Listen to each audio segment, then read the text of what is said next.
Bueno, comenzamos esta semana del lunes 5 de julio una nueva unidad. Corresponde al capítulo 10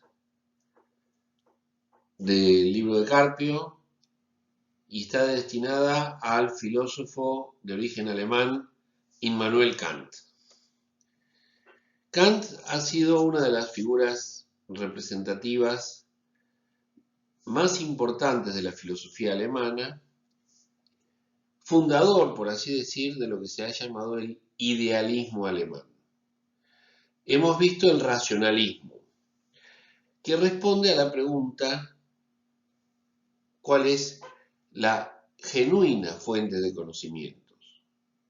Y la respuesta es que para obtener conocimientos genuinos basta la razón.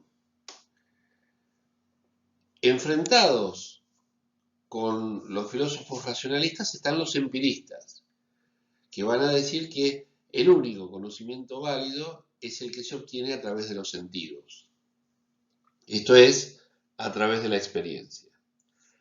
Kant, en lugar de responder por la cuestión de cómo se originan los conocimientos, comienza su filosofía, su sistema filosófico, compendiado en una obra magistral que se llama Crítica de la Razón Pura, diciendo: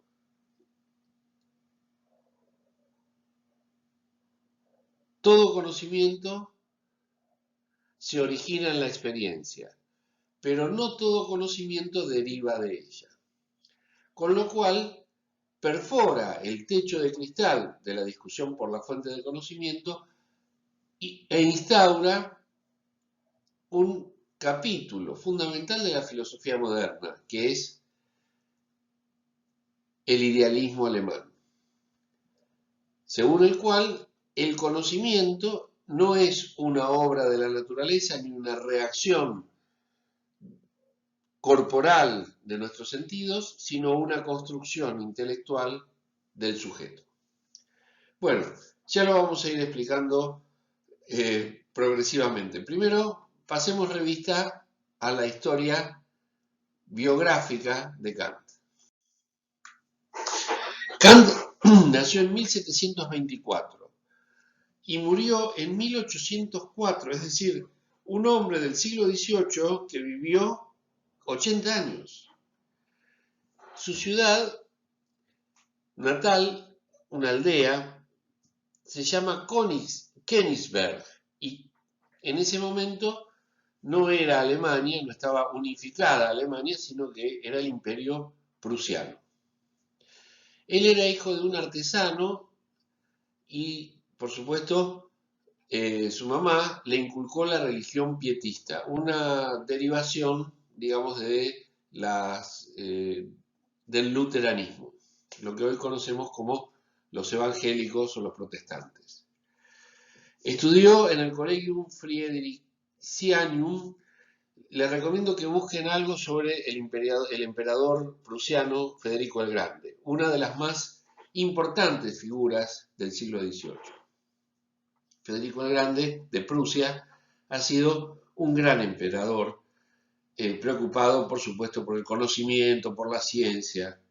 Es de esas figuras que hicieron grandes a sus países. No era una nación moderna en ese momento, Alemania, era una nación que estaba convirtiéndose en una potencia económica e intelectual, tal como lo demuestra, entre otras cosas, la música, la pintura, la filosofía y, por supuesto, la ciencia. Al morir el padre de Kant, quedó arruinado y tuvo que dar clases particulares a 10 kilómetros de su ciudad. Y es característico de Kant, fíjense la imagen, ¿no?, de Kant, una persona, digamos, muy austera, se dice así, gesto adusto, gesto entre serio y reticente, que no salió más allá de los 10 kilómetros de su aldea, de Königsberg. Un hombre que no conoció el mundo, sin duda. En ese momento que él era profesor particular, había familias, no existía un sistema educativo como el nuestro, entonces las familias costeaban la educación de sus hijos y contrataban a los profesores más calificados. En ese momento, digamos hacia 1745, 50, cuando él tenía un poquito más de 20 años, se lo conoce como el periodo precrítico, donde estudiaba, siendo filósofo, estudiaba la ciencia de Newton. Más tarde leyó a Hume, un filósofo empirista, quien lo despertó del sueño dogmático, porque como hombre del siglo XVIII, hombre del siglo de las luces, creía Kant que el conocimiento era exclusivamente de carácter intelectual, de carácter racional. Por eso destina su obra a la razón pura. ¿Qué es la razón pura? El intelecto que funciona sin el suministro de los datos de los sentidos. Por ejemplo, es razón pura la matemática, donde las relaciones no expresan hechos ni fenómenos empíricos. Entonces, ahí es como cuando decide, luego de que Hume cuestiona los argumentos racionalistas, Kant intenta defenderlos y para eso estudia de forma crítica cómo funciona la razón humana. Por si alguna vez no se los dije, se los digo pausadamente. ¿Qué es la razón? La razón es una función humana que consiste en interpretar, explicar, comprender y planificar hechos. Ya sea que estos hechos se den en la realidad, por eso es que la planificación también es una función racional, o que no se den. Yo puedo planificar hacer un asado el Día de la Madre. Bueno, pero puede ser que cuando llegue el Día de la Madre no tenga asado, no tenga parrilla, etc. Sin embargo, puedo imaginarlo, puedo planificarlo, puedo calcular la cantidad de carne, la cantidad de ensalada, etc. para la cantidad de comensales que espero poder invitar. Bueno, la razón humana entonces es una facultad que no tienen o que no sabemos si tienen otras especies vivas. Hasta la época de Kant, y bien entrado el siglo XIX y el siglo XX, se nos enseñaba que el hombre era el único animal racional.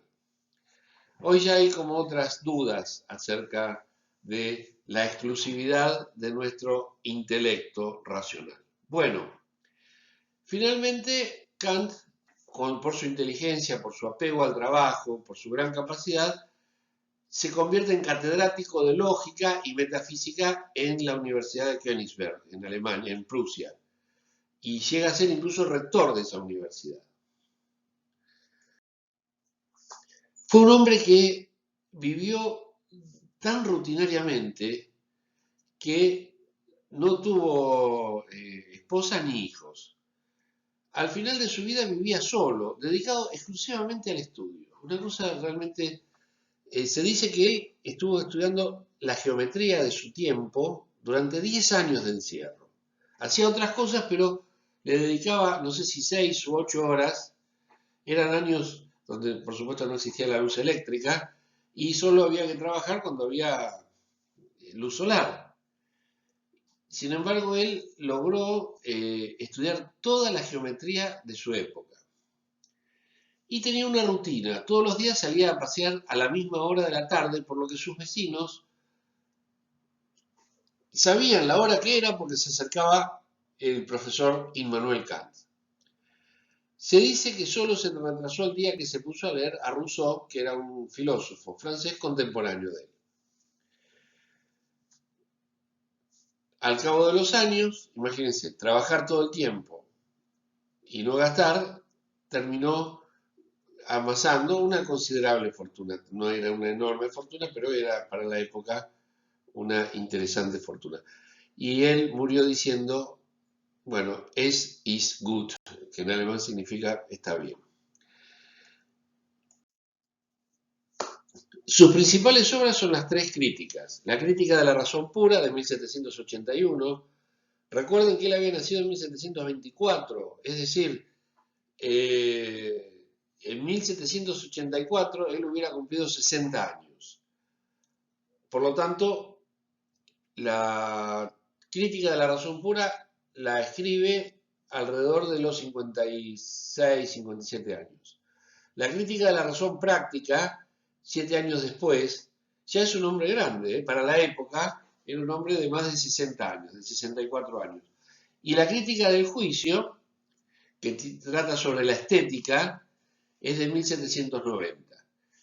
Teoría del conocimiento y ética son los temas que vamos a ver de la obra de Kant, es decir, la razón pura y la razón práctica. La crítica del juicio excede este curso y por lo tanto no lo vamos a ver. Él era lo que se llama un filósofo ilustrado. ¿Qué significa? Un filósofo que cree, como los racionalistas, en la capacidad de la razón, pero fundamentalmente cree en el conocimiento humano. Y esto significa, básicamente, espíritu crítico, afán renovador de progreso. Con estos filósofos, la cultura moderna cobra un impulso fenomenal. Justamente, en latín, la frase que repetía Kant es sapere aude, que significa aprende, aude de ahí viene audacia, ¿no es cierto? Sapere, atrévete a saber, atrévete a pensar, atrévete, en otro texto lo dice, a ponerte los pantalones largos de la adultez y no dependas en tus juicios de la opinión de terceras personas. Como ven, es de alguna forma el desideratum, el deseo de la educación moderna. Y Kant fue también un filósofo muy importante, seguramente lo han visto con Cristian Lucero, un filósofo muy importante de la ilustración y de la educación. Kant se planteó 4 grandes interrogantes que vamos a ver seguidamente. ¿Qué puedo saber? ¿Qué debo hacer? ¿Qué me cabe esperar? ¿Qué me está permitido esperar? ¿Y qué es el hombre? Cada una de estas preguntas se corresponde con un desarrollo teorético del sistema filosófico de Kant. Así que puedo saber es la teoría del conocimiento, que sí vamos a ver y vamos a comenzar a analizar en esta primera clase. ¿Qué debo hacer? Bueno, la respuesta la da la ética. La ética es el discurso acerca de las costumbres, acerca de los comportamientos humanos, acerca no tanto de las creencias, sino de los valores. En Kant no aparece la idea de valor como una idea, como la hemos visto en la primera unidad, cuando distinguíamos entes ideales y entes reales, etc., y valores. En Kant esta preocupación por los valores no existe, pero sí existe la idea del deber. El deber es lo que más nos aproxima a lo absoluto. ¿Por qué? Porque se trata de una cuestión lógica. La máxima moral, y ya la vamos a ver en otras clases, kantiana, la máxima moral kantiana dice, obra de tal manera que la regla, es decir, que la norma a la que corresponde tu conducta o tu acción, pueda ser considerada universal y necesaria.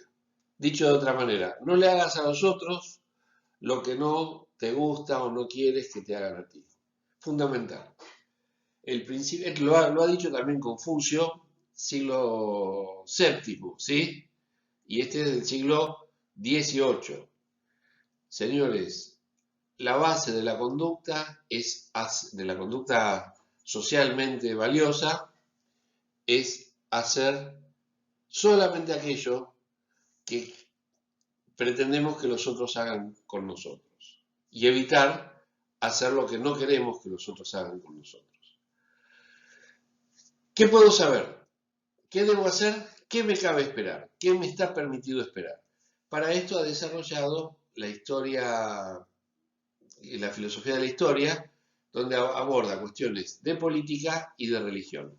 Estas tampoco las vamos a ver porque de verdad exceden nuestro curso. Vamos a hacer algunas referencias, pero no las vamos a estudiar de manera sistemática como lo haremos con la ética y con la teoría del conocimiento. Y la última pregunta, ¿qué es el hombre?, lo responde a través de la antropología. Bueno, la antropología de Kant es una antropología anclada en el siglo XVIII. Hemos avanzado sustancialmente desde entonces gracias a los movimientos feministas, a los movimientos socialistas, etc. Y se ha complejizado esa visión del hombre que Kant tenía para presentarnos. Empezamos entonces con la teoría del conocimiento. Kant estudió la razón humana. Recuerden, cuando pensamos en la razón humana, estamos pensando en una facultad. Como quien piensa en la capacidad de pintar o de cantar de manera, digamos, melódica, o incluso quien tiene la capacidad para armar un sudoku o un rompecabezas, etc. Se trata de una facultad. Y como les dije hace un rato, Kant quiere superar los problemas planteados por el racionalismo y el empirismo. El empirismo y el racionalismo se planteaban esta pregunta: ¿cuál es la fuente del conocimiento legítimo? Y la respuesta de los empiristas era los sentidos.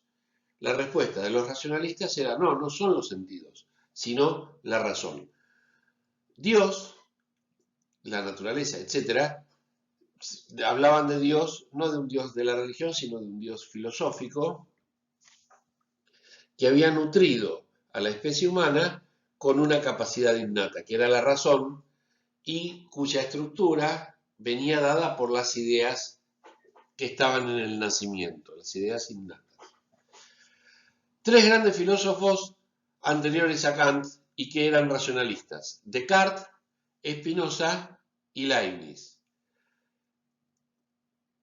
Spinoza, si bien era de origen portugués, era holandés. Leibniz era alemán y Descartes era francés, según vimos en clases anteriores.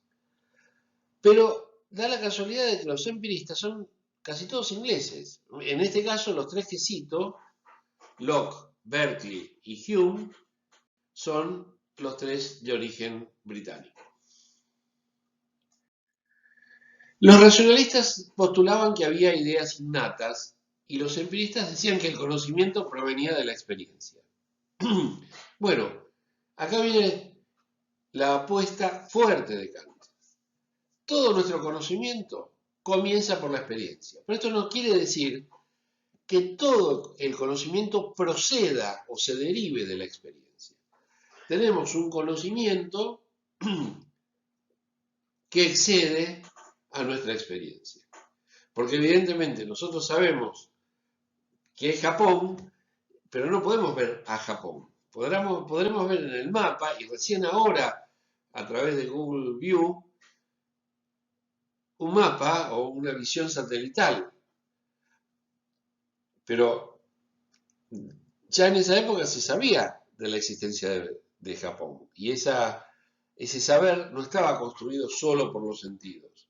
Sí, comenzó por los sentidos. Por ejemplo, encontraron una isla en el Pacífico. Pero todo lo concerniente a Japón no fue elaborado solo a partir de los sentidos, sino derivando de estos datos de los sentidos una serie de afirmaciones y creencias. El conocimiento más elevado es el que se obtiene sin experiencia, mediante la razón pura.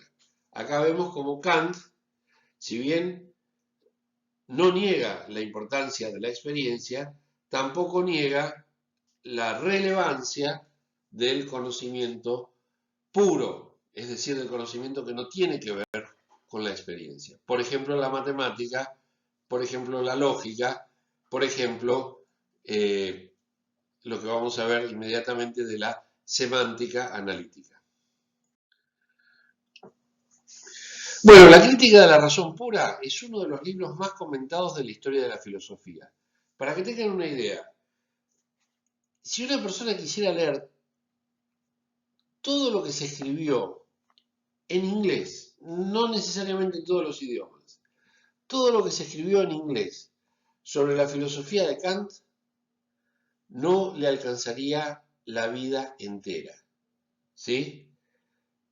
Tan importante ha sido la filosofía de Kant que provocó en miles de filósofos la necesidad de analizar, de explicar, de discutir, etc.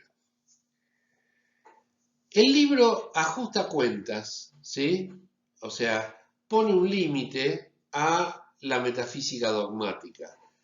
Podríamos decir a la metafísica en la que había incurrido nuestro amigo Descartes. La metafísica había sido la reina de las ciencias. Recuerden que el libro de Descartes, que nosotros hemos visto, se llama Meditaciones Metafísicas. El otro libro es El discurso del método. Kant pensaba que el motivo de este desprestigio en el que había caído la metafísica obligaba a reconsiderar el estatus de ciencia de la metafísica. Y detrás de ese objetivo se encolumnó el esfuerzo de Kant de los últimos años de su vida. ¿Puede la metafísica ser una ciencia? Bueno, para saberlo hay que estudiar cómo se obtiene el conocimiento científico. Las cuestiones metafísicas no pueden ser rechazadas por la razón, pero el problema es que tampoco pueden ser respondidas. Es lo que da lugar a lo que se llama el paralogismo. Se trata de una afirmación que tiene sentido, pero cuya verdad o falsedad no se puede precisar.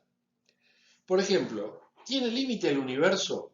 ¿Tiene límites el universo? La respuesta puede ser sí o no. El problema está en que si decimos sí, no podemos demostrar que sí los tiene. Y si decimos no, tampoco podemos demostrar que no los tenga. Por eso se llama un paralogismo. ¿Existe Dios? Si decimos que sí existe, no podemos demostrar que exista. Y si decimos que no, tampoco podemos demostrar que no existe. Me apuro a decir, no se trata del Dios de la religión. El Dios de la religión, que tiene que ver con lo sagrado, con lo solemne, con lo sublime, para Kant no es un problema filosófico, es un problema, en todo caso, de fe. Y si es un problema de fe, excede los márgenes de la razón pura. No necesita entonces de los datos de la experiencia. Ya veremos, como hemos visto, los tres argumentos acerca de la existencia de Dios que propone Descartes, vamos a ver la crítica que hace a esos argumentos Kant. Esto lo veremos más adelante. La ciencia se basa en conocimientos universales y necesarios. Todos los conocimientos se expresan en juicios, que es la relación de un sujeto con un predicado. Por ejemplo, un juicio es todas las madres son mujeres, todos los patos son aves. Pero también un juicio es la ventana está cerrada, esta puerta es de chapa, hoy es viernes. Tenemos un sujeto y un predicado. Tradicionalmente se pensaba que había dos tipos de juicios, que son los juicios analíticos y los juicios sintéticos. El juicio analítico es explicativo y es típicamente a priori, es decir, independiente de la experiencia. El juicio sintético es a posteriori y es típicamente dependiente de la experiencia. Por eso no es explicativo, sino amplificativo, porque el juicio sintético amplía la información del concepto de sujeto. Por ejemplo, mi vecino, un concepto. Si yo digo que mi vecino vive cerca de casa, estoy diciendo una obviedad. Eso es un juicio analítico. No amplío la información. Simplemente la explico o la analizo, por eso se llaman juicios analíticos, a través de una expresión. Cuando vos te dicen ¿dónde vivís? Y vos contestás en tu casa, estás formulando un juicio analítico. Vivo en mi casa o habito en mi casa, porque justamente el concepto de vivir o de habitar tiene que ver con residir en una determinada casa. Ahora, si vos decís vivo en Luján o vivo en Tandil, en ese caso estás amplificando la información, porque el sujeto yo vivo o yo no está incluido en el concepto de vivir en Luján. Son típicos de la física los juicios sintéticos, pero los juicios analíticos son los que no aportan datos nuevos en su predicado, lo que dice el predicado ya está incluido en el sujeto y podemos determinar su verdad, siempre son verdaderos, a través del razonamiento. El triángulo tiene 3 ángulos. Todos los cuerpos son extensos. ¿Qué significa esto? Que todos los cuerpos, ¿sí?, tienen una extensión. ¿Y cuál es el concepto de cuerpo? El concepto de cuerpo es que es una res extensa, algo extendido. Juicios analíticos y juicios sintéticos. Por lo general, uno creería que los juicios analíticos son todos a priori y que los juicios sintéticos son todos a posteriori. Pues no, hay juicios sintéticos a priori. De forma novedosa, Kant afirma que existen, además de los juicios analíticos, que son todos a priori, y de los juicios sintéticos, que uno esperaría que sean juicios a posteriori, Kant descubre que hay juicios sintéticos a priori. Es decir, son sintéticos porque en el sujeto hay información, porque el predicado amplía la información del sujeto. Pero son a priori porque son independientes de la experiencia. Se trata entonces de conocimientos nuevos que se pueden obtener también razonando, por eso son a priori, pero no hay experiencia posible. Por ejemplo, 7 más 5 igual a 12, ¿sí? 7 más 5 no tiene el concepto de 12, por lo tanto es un juicio sintético. Pero es a priori porque no tengo experiencia posible que me permita ratificar o confirmar la verdad de esta afirmación. ¿Cómo sé que es verdadero? Bueno, por el cálculo, por el razonamiento, porque así como sé que 7 más 5 es igual a 12, sé que 12 menos 7 es igual a 5. O que el doble de 7 más el doble de 5 es igual a la mitad de esa cifra. Es decir, 14 más 10 es 24, la mitad de esa cifra es igual a 12. Bueno, como ven, le puedo dar muchas vueltas al asunto, como el hecho de que los 3 ángulos de un triángulo suman 180 grados. Pero no hay solamente juicios sintéticos a priori en la matemática o en la geometría. También los tenemos a los juicios sintéticos a priori en el lenguaje. Por ejemplo, todo lo que comienza tiene que tener una causa, que también es un juicio sintético, pero es a priori. No puedo determinar en todos los casos si todo lo que comienza tiene una causa. Solamente lo puedo razonar y por eso es verdadero. Llegamos al punto en el que tenemos que explicar qué es el giro copernicano que para la filosofía occidental dio Immanuel Kant. Yo les diría esto, si no saben quién fue Copérnico, piensen en buscar alguna referencia en Wikipedia, o en todo caso en recordar el debate acerca de el centro del universo. Galileo, pero antes Copérnico, que fue un fraile polaco, defendía el punto de vista de que las observaciones de las estrellas y de lo que por aquella época se conocía del cielo no coincidían con la hipótesis de que la Tierra estuviera fija y todo lo demás se moviera. Para la Iglesia era muy importante mantener el principio geocéntrico, esto es, de que el universo tenía un límite y de que el centro del universo era la Tierra. La ciencia moderna ha demostrado que la Tierra gira alrededor del Sol y por lo tanto la tesis heliocéntrica, la que sostiene que el Sol es el centro del universo, ha prevalecido a partir del siglo XVII, de la época de Kant. ¿Pero en qué consiste el giro copernicano de Kant?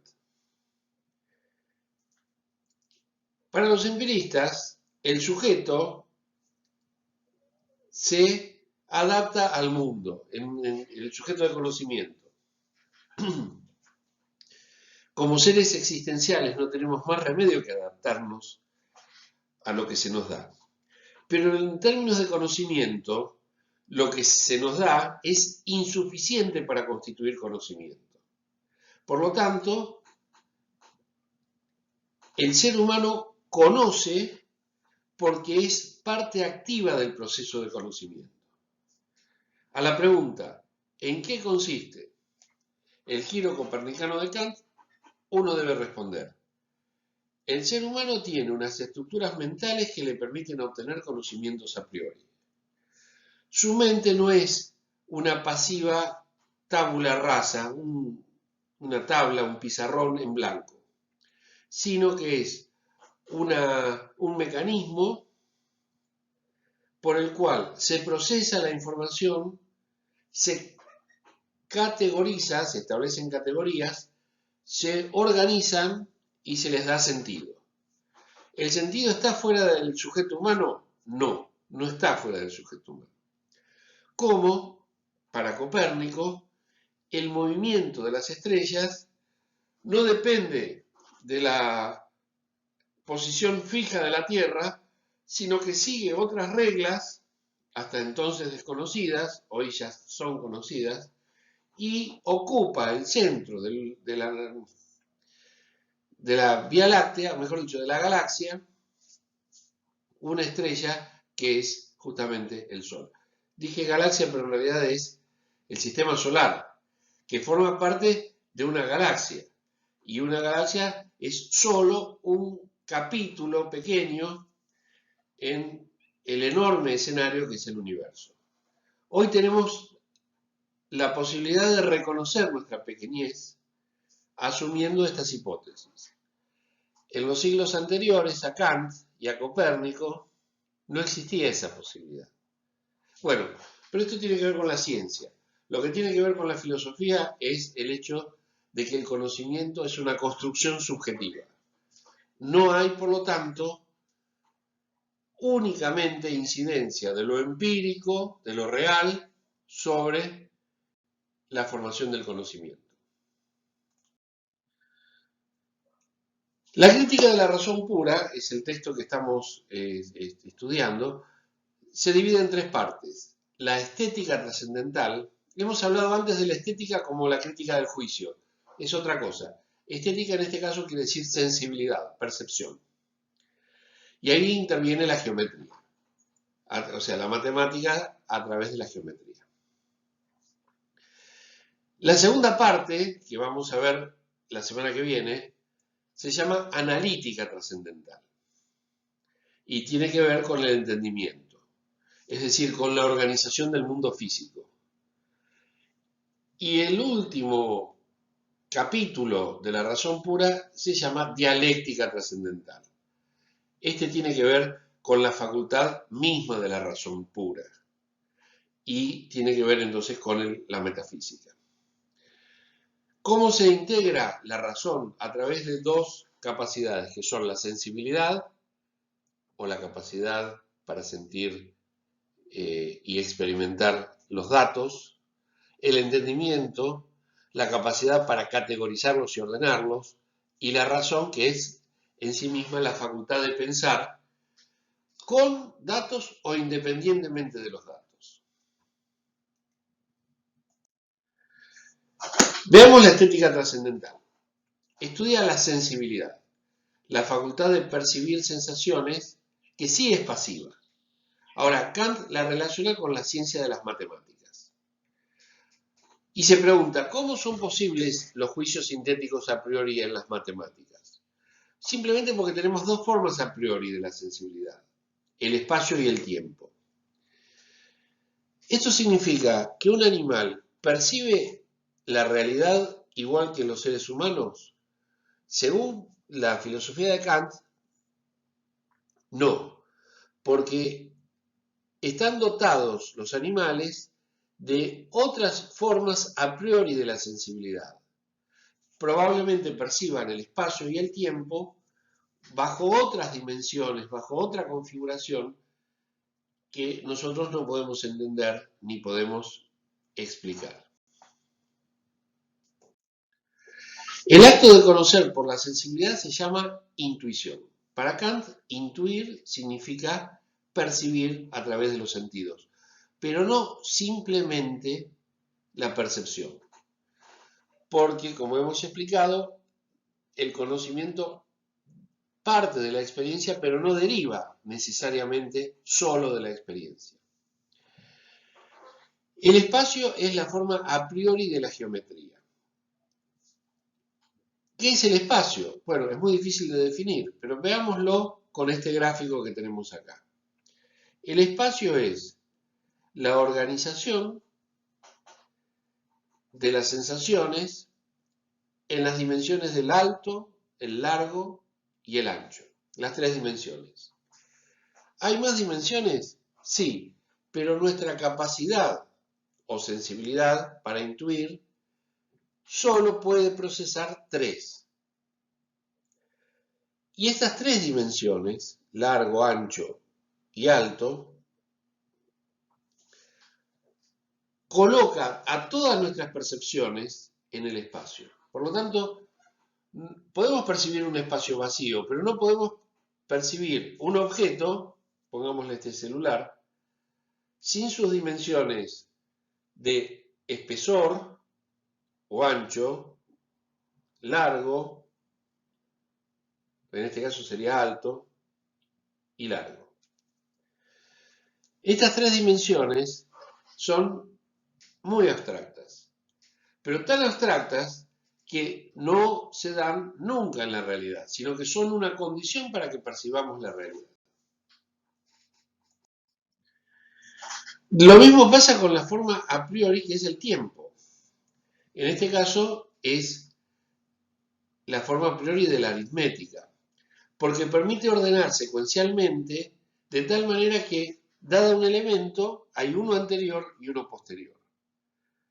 Todo lo que percibimos está en un tiempo, así como que no podemos percibir objetos fuera del espacio, no podemos percibir objetos materiales fuera de las tres dimensiones. Tampoco podemos percibir algo que esté fuera del tiempo. ¿Por qué? Porque cualquier hecho que ocurre es anterior a otro y posterior a un tercero. Por ejemplo, voy a exhibir mi mano izquierda ahora. Este hecho de exhibir mi mano izquierda es posterior a mi anuncio y previo a el retiro de esta exhibición de la mano izquierda por la mano derecha. Esta sucesión, ustedes dirán, ¿se da en la realidad? No, no se da en la realidad. Porque justamente es nuestra capacidad o nuestra sensibilidad de intuir la que sitúa los hechos que sí ocurren en una sucesión, pero al mismo tiempo que yo exhibo mi mano, por ejemplo, mi mano izquierda, ¿sí? Por ejemplo, agarro el celular con la mano derecha. Está ocurriendo otro hecho. Ese hecho de la simultaneidad no está en la sucesión de la realidad. Está simplemente en la sucesión que vos, como sujeto, estás armando. Sé que es difícil, vamos a ver otros ejemplos a lo largo de estas clases. El espacio y el tiempo, por ahora tenemos que aprender esto, son las formas a priori de la sensibilidad. ¿Qué significa a priori? Que son formas que existen, que podemos intuir, que podemos pensar, pero que no podemos intuir, sino que son la condición de nuestra intuición. Todos los objetos son percibidos en el espacio, las tres dimensiones, y en el tiempo, antes, durante y después, aunque no como son en sí mismos. Eso se llamaría el noúmeno, que es la cosa en sí, sino como se nos aparecen. Las cosas en sí mismas son incognoscibles, solo conocemos lo que se nos aparece.